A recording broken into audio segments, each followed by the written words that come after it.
Back to my channel. संक्रामक और वंशानुगत बीमारियों के विषय में शिक्षकों को जानना अति आवश्यक है, क्योंकि उनका संपर्क बच्चों के साथ रहता है और बच्चों में कौन कौन सी बीमारियां हैं या उनका अस्वस्थ होना, उस विषय की जानकारी शिक्षक को रहनी चाहिए, ताकि वो उनको अच्छे से पढ़ा सके और उनकी समस्याओं का निदान कर सके। और इसी के लिए दीक्षा पोर्टल पर स्वास्थ्य एवं स्वच्छता प्रशिक्षण को अपलोड किया गया है, जो कि शिक्षकों के लिए अनिवार्य है। तो उसी का भाग 4 रोग एवं निदान इस वीडियो में प्रस्तुत है। स्वास्थ्य एवं स्वच्छता प्रशिक्षण भाग 4 और टॉपिक है रोग एवं निदान। तो इसके प्रत्याशित परिणाम देखिए आप लोग। शिक्षक विभिन्न प्रकार के रोगों के कारण व लक्षण बताने में सक्षम हो सकेंगे। शिक्षक छात्र छात्राओं को उनकी व्यक्तिगत व परिवेशीय स्वच्छता के प्रति जागरूक कर सकेंगे। शिक्षक रोग के निदान व बचाव के तरीके छात्र छात्राओं को भलीभांति बताने में सक्षम हो सकेंगे। शिक्षक छात्र छात्राओं को विभिन्न संक्रामक रोगों एवं उनके बचाव के उपायों को बता सकेंगे। शिक्षक छात्रों को विभिन्न प्रकार के टीकों के बारे में छात्रों को अवगत करा सकेंगे। शिक्षक छात्रों को वेक्टर जनित रोगों के बारे में जागरूक कर सकेंगे। रोग एवं निदान। रोग डिजीज।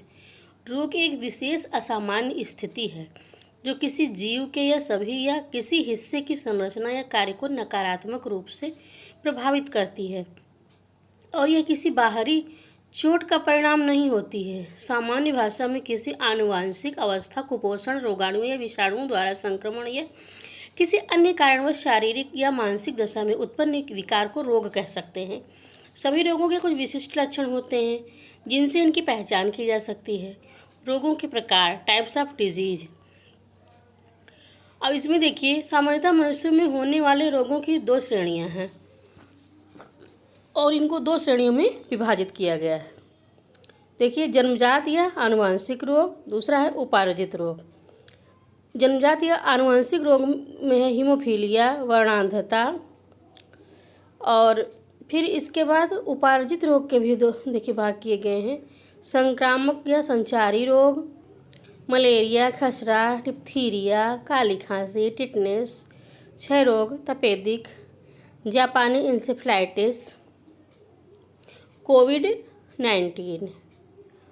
और गैर संक्रामक गैर संचारी रोग में कुपोषण संबंधी, kwashiorkor, marasmus, anaemia, scurvy, rickets, और फिर है देखिए हृदय रोग, नेफ्राइटिस, एलर्जी, कैंसर आदि। अब इसको जन्मजात रोग के विषय में पढ़ेंगे। हीमोफीलिया। हीमोफीलिया एक आनुवंशिक बीमारी है जो आमतौर पर पुरुषों में होती है, किंतु इसकी वाहक स्त्रियां होती हैं।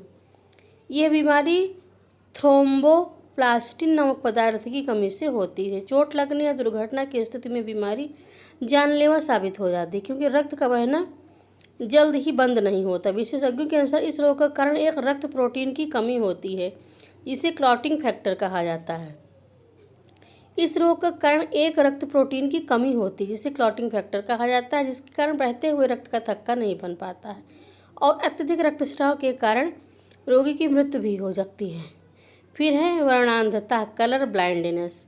वर्णांधता आँखों का एक रोग है जिसमें रोगी को किसी एक या एक से अधिक रंगों का बोध नहीं हो पाता, जिससे उसकी रंगबोध की शक्ति साधारण व्यक्तियों के रंगबोध की शक्ति से कम होती है। यह रोग जन्म से हो सकता है अथवा कतिपय रोगों के बाद उत्पन्न हो सकता है। साधारण व्यक्ति रंग के हल्के या गहरेपन का भलीभांति बोध कर सकता है, पर इस रोग में व्यक्ति की रंगों के गहरेपन का बोध या रंगों को पहचानने की शक्ति लुप्त हो जाती है। उपार्जित रोग। ये रोग जन्म के बाद किसी कारणवश उत्पन्न होते हैं। ये रोग 2 प्रकार के होते हैं, संक्रामक या संचरणीय रोग, गैर संक्रामक या असंचरणीय रोग। अब इसके बाद देखिए संक्रामक या संचरणीय रोग। जो रोग जीवाणुओं द्वारा उत्पन्न होते हैं और विभिन्न माध्यमों से एक व्यक्ति से दूसरे में फैलते हैं, संक्रामक रोग कहलाते हैं। यदि इन रोगों की उत्पत्ति, प्रसार तथा उपचार के विषय में समुचित जानकारी है तो इनके कुछ प्रसार को रोका जा सकता है। कुछ प्रमुख संक्रामक रोगों का विवरण निम्नवत है। पहला है मलेरिया। यह रोग प्लाज्मोडियम नामक परजीवी के संक्रमण के कारण फैलता है। मादा एनाफिलीज मच्छर प्लाज्मोडियम की वाहक होती है। जो एक दूसरे मनुष्य से दूसरे में फैलाती है। यह मच्छर गंदे, अंधेरे, सड़े पानी के तालाबों, गंदी नालियों तथा गड्ढों में पाया जाता है। मनुष्यों में इसकी 4 प्रजातियां पाई जाती हैं जो विभिन्न प्रकार की मलेरिया उत्पन्न करती हैं। Plasmodium vivax, Plasmodium falciparum, Plasmodium malariae, Plasmodium oval. लक्षण सिम्टम्स देखिए इसके। मलेरिया रोग का मुख्य लक्षण है बार बार बुखार का चढ़ना उतरना। सामान्यतः प्रत्येक तीसरे दिन ज्वर की तीव्रता बढ़ जाती है। ज्वर की तीव्रता में व्यक्ति को अत्यधिक ठंड लगती है जिससे शरीर में कपकपी होने लगती है। सिर दर्द, घुटनों में दर्द तथा वमन भी होने लगता है। उपचार डॉक्टर के निर्देशानुसार क्लोरोक्विन या कमोक्विन की 4-5 गोलियां खिलानी चाहिए। मलेरिया में बच्चों की प्लीहा ग्रंथि बढ़ जाती है अतः इसका तुरंत इलाज करना चाहिए। पर्याप्त विश्राम करें। घरों के आसपास गंदा पानी इकट्ठा न होने दें। मच्छरदानी का प्रयोग करें और मच्छर मारने की दवाइयों का छिड़काव करें। फिर एक खसरा मीजल्स, ये बच्चों में फैलने वाला अत्यंत भयानक संक्रामक रोग है। रोग इतना घातक है कि कभी कभी व्यक्ति की आंख, गुर्दे आदि भी खराब हो जाते हैं। ये रोग रूबेला वायरस के कारण फैलता है। ये जीवाणु रोगी की नाक और गले की श्लेष्मिक झिल्ली में रहते हैं। अतः जब कोई सामान्य व्यक्ति पीड़ित व्यक्ति की खांसी, छींक या बातचीत के माध्यम से संपर्क में आता है तो यह जीवाणु उसके श्वास नली में पहुंचकर स्वस्थ व्यक्ति को भी रोगी बना देता है। फिर है लक्षण। सर्वप्रथम रोगी को जुकाम होता है, ठंड लगती है। इसके पश्चात तेज बुखार आ जाता है। पूरे शरीर में घमौरी की तरह लाल दाने फैल जाते हैं। रोगी की आंखें लाल हो जाती है, आंखों से पानी गिरने लगता है। उपचार इस रोग में श्वसन तंत्र पर प्रभाव पड़ता है अतः बच्चे को ठंड से बचाना चाहिए जिससे उसे निमोनिया ना हो। रोगी को हल्का सुपाच्य भोजन, दूध आदि देना चाहिए। खुजली होने पर नीम के पत्तों का लेप लगाना चाहिए। डॉक्टर की सलाह अवश्य लेनी चाहिए। फिर है डिप्थीरिया। यह एक भयंकर एवं प्राणनाशक रोग है जो कोरिनेबैक्टीरियम डिप्थीरी बैक्टीरिया के कारण फैलता है। यह रोग मुख्य रूप से 10 वर्ष तक की आयु के बच्चों में होता है और ये श्वास नली व गले पर प्रभाव डालता है। ये रोग कुछ ही घंटों में पूरे शरीर को प्रभावित कर लेता है अतः समय पर उपचार न मिले तो रोगी की मृत्यु तक हो जाती है। यह बैक्टीरिया टांसिल तथा गले में भूरे रंग के छल्ले बनाता है। गले में दर्द होता है तथा सूजन आ जाती है। रोगी को खांसी तथा छींकें आती हैं। रोग की तीव्रता में हृदय की मांसपेशियां निष्क्रिय हो जाती हैं। रोगी को लकवा मार जाता है जिससे बच्चे की मृत्यु भी हो जाती है। उपचार एंटीटॉक्सिन का इंजेक्शन तुरंत लगवाएं। डिप्थायरेनिम नामक होम्योपैथिक दवा का सेवन करें जिससे बचाव व उपचार दोनों संभव है। गले के बाहरी भाग में शहद और लहसुन के रस का लेप करें। रोगी को दूध, चाय, फलों के रस लगातार देते रहना चाहिए जिससे गले में बनने वाली झिल्ली टूटती रहे। काली खांसी विशेषकर नवजात बच्चों में होने वाला रोग है। बायोडेटेला पर्ट्यूटिस नामक जीवाणु इस रोग का वाहक है। ये श्वास नली में फैलने वाला संक्रामक रोग है। इसका उद्भवन काल 7 से 14 दिनों का होता है। लक्षण सिम्टम्स देखिए। शुरू में तेज जुकाम होता है, इसके बाद खांसी का दौरा सा पड़ता है। जब खांसी आती है तो लगातार 5 मिनट तक बच्चा खांसता ही रहता है। इस दौरान बच्चे का चेहरा नीला पड़ जाता है, यहाँ तक कि वमन भी हो जाता है और बच्चे का मल भी निकल जाता है। इस रोग में फेफड़े अत्यंत कमजोर हो जाते हैं जिससे निमोनिया या तपेदिक होने का डर रहता है।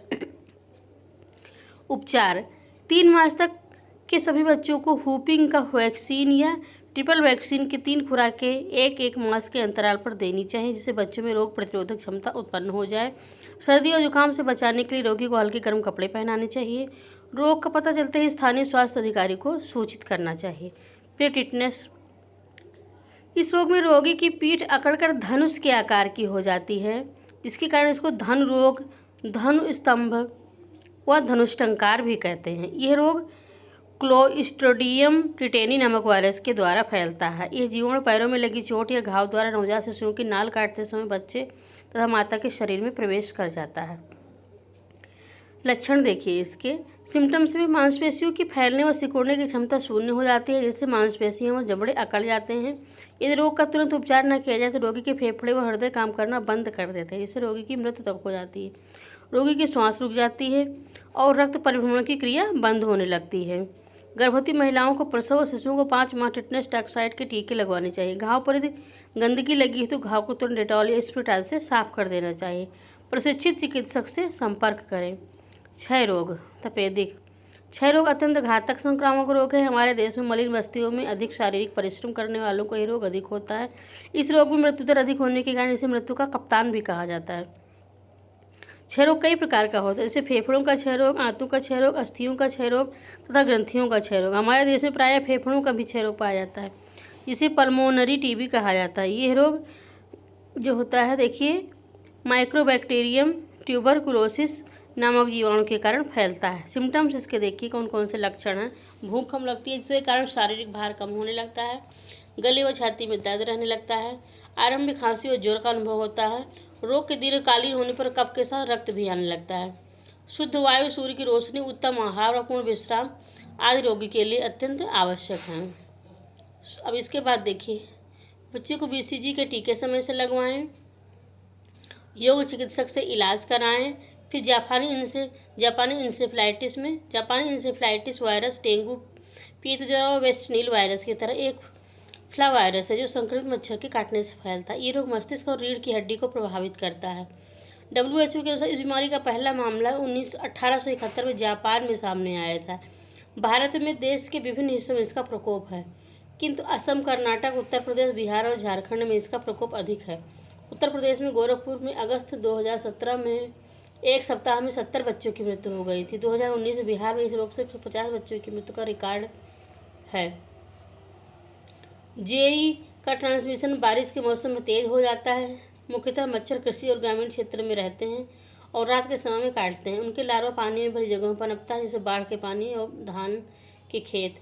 और इसके लक्षण में है गर्दन का अकड़ जाना, भ्रम होना, उच्च तापमान, तीव्र बुखार, शरीर के अंगों में झटके लगना, मांसपेशियों की कमजोरी या पक्षाघात, दौरे पड़ना, कोमा में जाना। जिन लोगों में इस प्रकार के गंभीर लक्षण होते हैं, 3 में से 1 व्यक्ति की मृत्यु हो जाती है। जो ठीक होते हैं उनमें से 20 से 30% स्थायी बौद्धिक व्यवहार संबंधी है न्यूरोलॉजिकल सिक्वेल, जैसे पक्षाघात, दौरे पड़ना या बोलने में असमर्थता के शिकार होते हैं। फिर उपचार है। जापानी इंसेफ्लाइटिस का कोई इलाज नहीं है। एक बार किसी व्यक्ति को हो जाने पर केवल इसके लक्षणों में सुधार किया जा सकता है। एंटीबायोटिक दवाएं वायरस पर प्रभावी नहीं होती हैं और एंटीवायरल दवा की अभी तक खोज भी नहीं हुई, अतः बचाव ही इसका उपचार है। नवजात बच्चे को समय पर टीकाकरण कराएं, साफ सफाई का ख्याल रखें, गंदे पानी को जमा न होने दें, बुखार होने पर डॉक्टर से संपर्क करें। जेई पर नियंत्रण पर 4 प्रमुख टीके जो हैं वो लगवाए जाते हैं। इनके नाम लिखे हुए हैं, देखिए। और इसके बाद है कोविड-19। हाल ही में खोजे गए कोरोना वायरस के कारण फैलने वाले संक्रामक रोग में नया और घातक वायरस जो दिसंबर 2019 में चीन के वुहान शहर में फैलने से पहले अज्ञात था। कोविड-19 वैश्विक स्तर पर कई देशों को प्रभावित करने वाली महामारी है। पता चलने पर अब तक 25 जुलाई 2020 तक इस बीमारी से भारत में 13,51,000 लोगों सहित पूरे विश्व में देखिए 159 लाख लोगों को संक्रमित कर चुकी है। इसमें से 31,542 भारत सहित पूरे विश्व में 6.43 लाख लोगों की मृत्यु हो चुकी है। कोरोना वायरस सामान्य सर्दी से लेकर अधिक गंभीर बीमारी जैसे मिडल ईस्ट रेस्पिरेटरी सिंड्रोम और इस पर देखिए, और ये लिखा है सेवर एक्यूट रेस्पिरेटरी सिंड्रोम के कारण घातक माना गया है। इससे संक्रमित अधिकांश व्यक्ति हल्के संक्रमण का शिकार होते हैं और बिना किसी विशेष उपचार के ठीक हो जाते हैं। वृद्ध लोगों, हृदय रोग, मधुमेह, पुरानी सांस की बीमारी और कैंसर जैसी चिकित्सीय समस्या लोगों के लिए रोग के गंभीर होने का खतरा है। लक्षण: बुखार, सूखी खांसी, थकान, दर्द एवं पीड़ा, गले में खराश, दस्त, आँखों में इन्फेक्शन, स्वाद व गंध का पता न चलना, त्वचा पर दाने या हाथ पैरों की उंगलियों का मलिन होना। उपचार: कोरोना वायरस का तो कोई उपचार नहीं, हालांकि कुछ पारंपरिक घरेलू उपचार हल्के कोविड-19 के असर को कम कर सकते हैं, किंतु अभी तक कोई ऐसी दवा नहीं है जो बीमारी को रोकने में समर्थ हो। हालांकि पश्चिमी पारंपरिक दोनों दवाओं के नैदानिक परीक्षण चल रहे हैं। कोविड-19 मुख्य रूप से इसके बचाव हेतु निम्नलिखित उपाय किए गए हैं। बार हाथ को साबुन से साफ करें, आँखों, मुँह और नाक को छूने से बचें, कम से कम 2 गज की दूरी बनाए रखें, आवश्यक होने पर ही घर से बाहर निकलें। अब है राष्ट्रीय वेक्टर जनित रोग नियंत्रण कार्यक्रम। परिचय: राष्ट्रीय वेक्टर जनित रोग कार्यक्रम जो है ये राष्ट्रीय मलेरिया नियंत्रण कार्यक्रम और राष्ट्रीय मलेरिया रोधी नियंत्रण कार्यक्रम, राष्ट्रीय फाइलेरिया नियंत्रण कार्यक्रम और कालाजार नियंत्रण कार्यक्रम को विलय करके 2003 से 4 में शुरू किया गया है। जापानी इंसेफ्लाइटिस, जेई और डेंगू DHF को भी इस कार्यक्रम में शामिल किया गया है। राष्ट्रीय वेक्टर जनित रोग नियंत्रण कार्यक्रम निदेशालय NVDCP वेक्टर जनित रोगों की रोकथाम और नियंत्रण के लिए केंद्रीय नोडल एजेंसी है। वेक्टर जनित रोग नियंत्रण कार्यक्रम के तहत कार्यक्रमों की सूची: मलेरिया, राष्ट्रीय मलेरिया रोधी कार्यक्रम, कालाजार नियंत्रण कार्यक्रम, राष्ट्रीय फाइलेरिया नियंत्रण कार्यक्रम, जापानी इंसेफ्लाइटिस नियंत्रण कार्यक्रम, डेंगू रक्तस्रावी बुखार। फिर राष्ट्रीय मलेरिया रोधी कार्यक्रम। मलेरिया भारत की गंभीर सार्वजनिक स्वास्थ्य समस्याओं में से एक है। राष्ट्रीय मलेरिया रोग नियंत्रण कार्यक्रम 1953 में आरंभ किया गया था। इसकी पूर्व स्वतंत्रता के समय मलेरिया प्रतिवर्ष 0.8 मिलियन मृत्यु सहित 75 मिलियन मामलों में योगदान दे रहा था। भोरे समिति की रिपोर्ट में वर्ष 1946 में मलेरिया नियंत्रण के लिए एक देशव्यापी विस्तृत कार्यक्रम की सिफारिश की गई थी, जिसे योजना आयोग ने 1951 में अनुमति प्रदान की। उस समय मलेशिया के खिलाफ राष्ट्रीय कार्यक्रम में एक लंबा इतिहास रहा है। अप्रैल वर्ष 1953 में सरकार भारत ने राष्ट्रीय मलेरिया रोधी नियंत्रण कार्यक्रम MMCP का शुभारंभ किया। उद्देश्य: मलेरिया संचारण को ऐसे स्तर पर लाना जिसमें एक प्रमुख सार्वजनिक स्वास्थ्य समस्या न रहे। फिर है कालाजार नियंत्रण कार्यक्रम। कालाजार या विस्केरल लिस्मेनियसिस एक चिरकालिक रोग है जो कि इंट्रासेल्युलर प्रोटोजोआ लेishmania डोनोवानी के कारण होता है तथा सैंड फ्लाई फेलबोटोमस अर्जेंटिपस के काटने से मनुष्य में फैलता है। वर्तमान में यह बिहार, झारखंड, पश्चिम बंगाल और उत्तर प्रदेश के कुछ हिस्सों में से एक प्रमुख समस्या है। बढ़ती समस्या के मद्देनजर कालाजार पर नियंत्रण हेतु नियोजित नियंत्रण उपाय शुरू किए गए थे। उद्देश्य: कालाजार नियंत्रण की रणनीति मुख्यतः 3 प्रमुख गतिविधियां शामिल थी। आंतरिक अवशिष्ट कीटनाशकों के माध्यम से वेक्टर जनसंख्या कम करके संचारण रोकना, कालाजार मामलों की शीघ्र पहचान और पूरा उपचार, सामुदायिक जागरूकता के लिए स्वास्थ्य शिक्षा कार्यक्रम। राष्ट्रीय फाइलेरिया नियंत्रण कार्यक्रम। ब्रैंकोप्टियन फाइलेरिया वुचिरेरिया बैंकाप्टाई के कारण होता है, जो कि संक्रमित मच्छरों क्यूलेक्स एनाफिलीज मेंसोनिया और एडीज के काटने से मनुष्य में फैलता है। लिम्फेटिया फाइलेरिया 18 राज्यों और केंद्र शासित प्रदेशों में फैला है। ब्रैंकोप्टियन फाइलेरिया व्यापक स्तर पर फैला है, जबकि बुर्जियन फाइलेरिया बुर्जियम लाई के कारण होता है, जो कि 7 राज्यों यूपी, बिहार, आंध्र प्रदेश, उड़ीसा, तमिलनाडु, केरल और गुजरात तक सीमित है। राष्ट्रीय फाइलेरिया नियंत्रण कार्यक्रम वर्ष 1955 में शुरू किया गया था। गतिविधियां मुख्यतः शहरी क्षेत्रों तक ही सीमित थी। हालांकि इस कार्यक्रम को वर्ष 1994 से ग्रामीण क्षेत्रों तक बढ़ा दिया गया है। उद्देश्य: गैर सर्वेक्षण वाले क्षेत्रों में समस्या कम करना, आवर्तक लार्वा और परजीवी रोधी उपायों के माध्यम से शहरी क्षेत्रों में नियंत्रण। जापानी इंसेफ्लाइटिस नियंत्रण कार्यक्रम। जापानी इंसेफ्लाइटिस एक जूनोटिक रोग है जो कि समूह बी फ्लेविवायरस आर्बोवायरस के कारण होता था, क्यूलेक्स मच्छर से फैलता है। इस रोग की सूचना वर्ष 1978 से 26 राज्यों और केंद्र शासित प्रदेशों में मिली है तथा केवल 15 राज्यों से नियमित रूप से जेई की रिपोर्ट मिल रही है। भारत में मृत्यु दर 35% है, जिसे शुरुआती पहचान, अस्पताल में तत्काल रेफरल और उचित चिकित्सा तथा नर्सिंग देखभाल से कम किया जा सकता है। अनुमानतः जोखिम से पीड़ित कुल जनसंख्या 160 मिलियन है। जेई की सबसे तकलीफदेह खासियत देश के विभिन्न हिस्सों में प्रकोप के नियमित उपस्थिति है। भारत सरकार ने राष्ट्रीय स्तर पर एक कर्मी दल टास्क फोर्स का गठन किया है, जो कि परिचालन में है तथा यह समय समय पर जेई स्थितियों और इसके नियंत्रण रणनीतियों की समीक्षा करता है। हालांकि राष्ट्रीय मलेरिया रोधी कार्यक्रम का निदेशालय देश में जेई स्थिति की निगरानी कर रहा है। उद्देश्य: मेडिकल और नर्सिंग स्टाफ के प्रशिक्षण के माध्यम से पीएचसी, सीएचसी और अस्पतालों में त्वरित निदान और शीघ्र मामलों के प्रबंधन को मजबूत करना। प्रारंभिक मामले की रिपोर्टिंग, व्यक्तिगत सुरक्षा, प्रवर्धक वाहक का अलगाव आदि को बढ़ाने में सामुदायिक जागरूकता के लिए आईईसी। वेक्टर नियंत्रण उपाय मुख्यतः प्रकोप के दौरान धुआं, फॉगिंग, पशुओं के आवास में छिड़काव और लार्वा रोधी ऑपरेशन जहां संभव हो तथा सुरक्षित और मानक स्वदेशी वैक्सीन का विकास। उच्च जोखिम वाले लोगों, विशेषकर 15 वर्ष से कम उम्र के बच्चे के लिए टीकाकरण। डेंगू रक्तस्रावी बुखार। सबसे महत्वपूर्ण पुनरुत्थान उष्णकटिबंधीय संक्रामक रोगों में से डेंगू है। डेंगू बुखार और डेंगू रक्तस्रावी बुखार तीव्र बुखार है, जो कि डेंगू वायरस सीरोटाइप डेंगू 1, 2, 3 और 4 के कारण होता था। मादा एडिस एजिप्टी के माध्यम से फैलता है। सभी राज्यों, शहरी क्षेत्रों से डेंगू के प्रकोप की सूचना मिली है। डेंगू वायरस के सभी 4 सीरोटाइप 1, 2, 3 और 4 भारत में मौजूद हैं। वेक्टर एडीज इजिप्टी घरेलू स्थानों के आसपास स्वच्छ इकट्ठा जल में प्रजनन करती है तथा शहरी और ग्रामीण दोनों क्षेत्रों में पाई जाती है। उद्देश्य रोग एवं प्रकोप की निगरानी, त्वरित निदान और शीघ्र मामले का प्रबंधन, सामुदायिक भागीदारी और सामाजिक गतिशीलता के माध्यम से वेक्टर नियंत्रण क्षमता निर्माण। Mission Indradhanush union health and family welfare मंत्रालय द्वारा 25 दिसंबर 2014 को बच्चों के स्वास्थ्य को ध्यान में रखते हुए मिशन इंद्रधनुष लॉन्च किया गया।